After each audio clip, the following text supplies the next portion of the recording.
Well, we had another great week and we finished up Jeremiah, we covered Lamentations, and we started Ezekiel. Let's go back and look at some of the things that we discussed. Episode 183 had us in Jeremiah 28 and 29. Now, Jeremiah 29, probably the most misused verse of the Bible, but remember what's going on here. We see this is the 5th month of the 4th year of King Zedekiah, and we recognize that the people in Jerusalem, who at this point have been in captivity for a total of about 13 years, 12 to 13 years, have another 57 to 58 years to go into captivity in Babylon. But the false prophets among the exiles in Babylon and also among the people in Jerusalem are saying, no, you're only going to be there for 2 more years. So they're saying within 2 years, Nebuchadnezzar's power will be broken and God's going to bring you back to this place. And he is telling them, no, that's not going to happen. We saw down here where the prophets went up to, so the false prophet Hananiah went up to the true prophet Jeremiah, took the wooden yoke that was on his neck and broke it. We had seen earlier, I don't think that we actually covered it in our chapters, but I think it was in Jeremiah chapter 21, 22, where Jeremiah is instructed by God to make a wooden yoke and to wear it whenever he's prophesying to the people to show that they're under the yoke of Babylon. And so the false prophet comes and says, no, he's going to break it off of you and it's going to be okay. And then Jeremiah comes back and prophesies to this guy within 2 months. And he goes, yeah, you broke the wooden yoke, but now God's replaced it with a metal yoke and we're going to be in submission to Babylon and you're not going to see it because you're going to die. And that false prophet dies a couple of months later. And then Jeremiah 29, very, very important to remember that Jeremiah 29 is a letter that Jeremiah wrote to the exiles in Babylon. It's going to get there around the 5th year. The letter that Jeremiah wrote to the people in Babylon is going to get there around the same time that Ezekiel is rising to power as a prophet in Babylon. So Ezekiel starts his ministry as a prophet 5 years into Zedekiah's reign. And that's about the same time that Jeremiah's letter here is going to arrive there. And he's telling the people, look, you need to get comfortable there in Babylon. You're going to be there for a long time, another 57, 58 years. And he goes, and pray for the peace of Babylon because God has left you there for a while.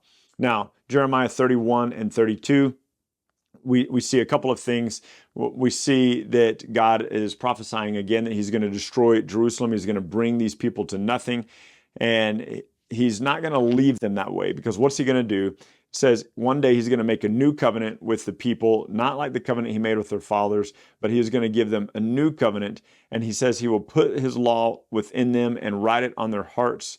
And no longer will they have to teach people saying, know the Lord, for all of people will know the Lord. All will bow down to him. All will worship him. So this has future references to the cross, all right? This new covenant where people would know who God is and come into relationship with God is future. We see it quoted in Hebrews 7. We see it quoted in Hebrews 10, that this is a reference to the new covenant that was formed in the blood of Christ. So there's an old covenant with the people that God says, I'm going to do away with the old covenant. I'm going to make a new covenant. If you're wondering what the new covenant that he makes is, all you need to do is look at Matthew 26, where Jesus is celebrating the Last Supper with the disciples, and he takes the wine and he says, this is my blood, the blood of the new covenant poured out for the forgiveness of sins. And so Christ, by his blood on the cross, inaugurates the new covenant.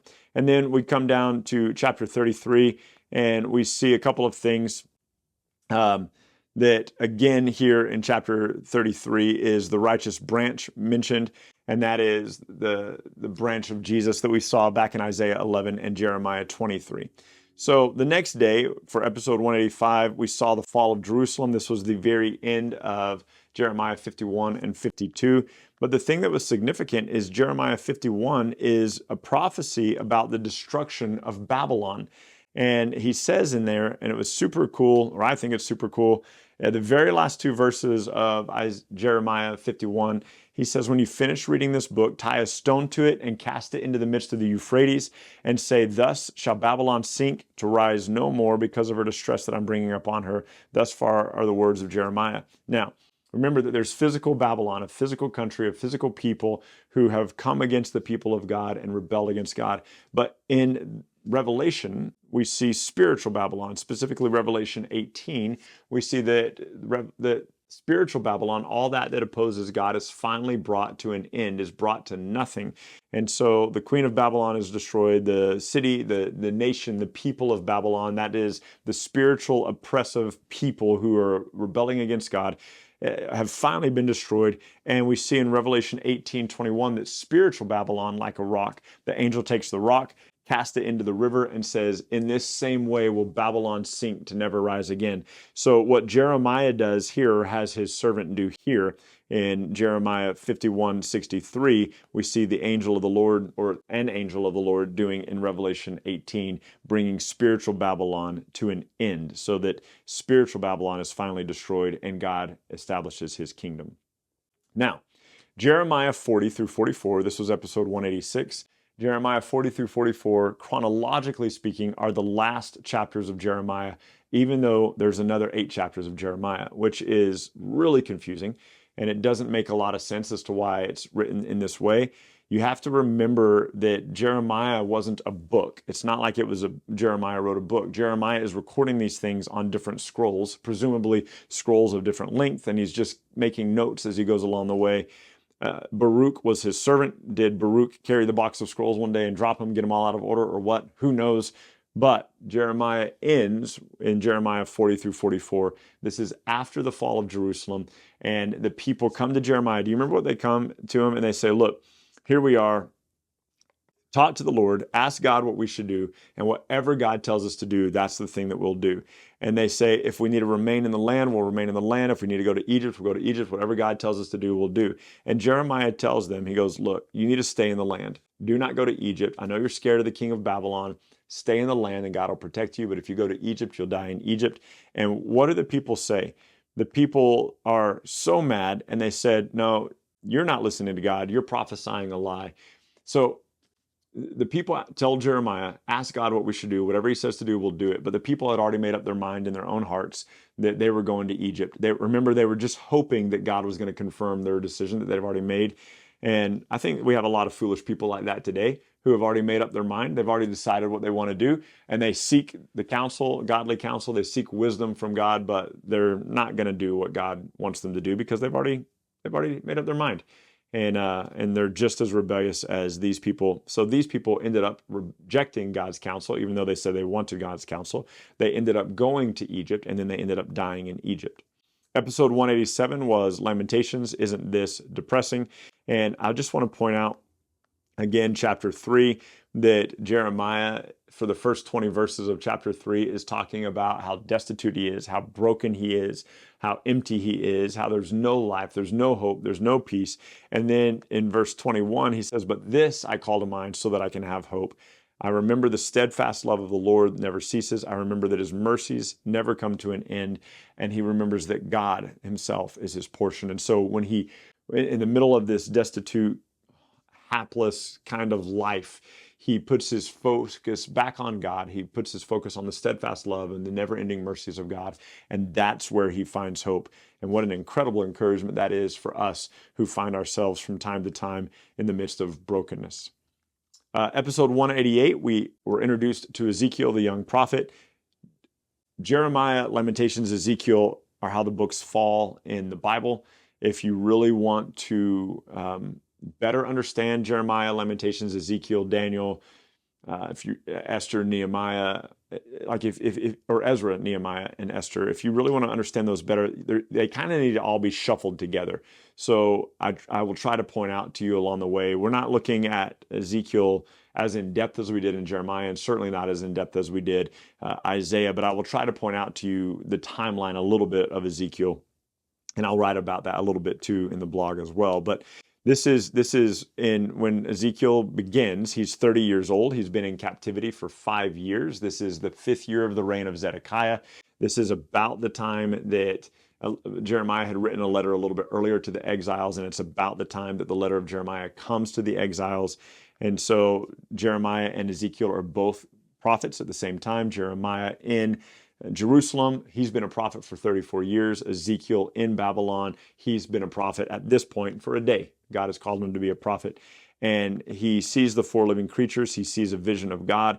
And then God tells him, don't be afraid of these people that I'm sending you to. They're rebellious. They've rebelled against me. They've got hard foreheads, but I'm going to make your forehead just as hard as theirs, harder than emery, harder than flint, so that you can speak to this rebellious house. Do whatever I tell you to do. And he says, here are the words that I want you to speak to him. And he gives him a scroll that's sweet in his mouth like honey, but bitter. Well, it doesn't actually say here that it was bitter in his stomach. That's similar, though, to what happens in Revelation with John the Revelator. And so he says, I'm not sending you to foreign people. I'm not sending you to people with crazy speech. They would have listened to you. I'm sending you to my people who are rebellious, who have turned against me. And so remember, when you're reading Ezekiel, I think sometimes what we do with the prophets, most of the prophets are prophesying in or around Jerusalem, or early on, like Elijah and Elisha, they're prophesying in the northern kingdom of Israel, in the city of Samaria, those kinds of things. So, but usually they're in the land of Israel, right? And so Ezekiel is not in the land of Israel, and that's very important. Ezekiel is in the land of Babylon. He's among the exiles in Chaldea, and so keep that in mind when you're reading Ezekiel. And then our last episode this week was episode 189. And this is where God has Ezekiel lay down on his side for 430 days, 390 days on his left side, 40 days on his right side, the first being for the nation of Israel, the second being for the nation of Jerusalem. He's built his little diorama of Jerusalem, has Jerusalem written on the side of a brick, has all the siege works and the ramp works up against the brick. And he has an iron skillet between himself and the city so that he can't see it, symbolizing God has rejected Jerusalem. And he's got all of his food portioned out, laying around him a stack of cow dung over which to cook his food. And God binds him, and not just binds him, but binds his tongue so that he can't speak unless God gives him a word to speak. And it is crazy. And then when those 430 days are done, Ezekiel gets up, shaves his head with a barber's razor, and casts a third of it into the fire. A third of it he chops with a sword, and a third of it he scatters to the wind, symbolic of the people of Jerusalem and the demise that they're going to have. But what does he do? He takes a portion of that hair and folds it into the hem of his garment, symbolizing that God's not done with the people, that he's going to keep them and restore them. And so just a crazy scene here unfolds, but that's not unusual because of, the things that God had other prophets do as well. And so that was our summary for this week. We will continue in Ezekiel. We're still in Ezekiel. If you're joining us for our regular stuff, we'll be in Ezekiel tomorrow. And thanks so much for watching, and we'll see you next time. Thank you so much for journeying with us today at Simpler Bible. Together, you and I have looked at another passage of Scripture and come to know the Bible a little bit better and enjoy God more fully. This video, along with all of our videos, can be found at simplerbible.com, where you can enjoy our Through the Bible in a Year course. You can also enjoy a wealth of resources, blog posts that take you a little bit deeper into the text, a Bible study format that you can use with your small groups or your family, and we're creating new content all the time, all with the commitment to help us be people who know and enjoy God more fully.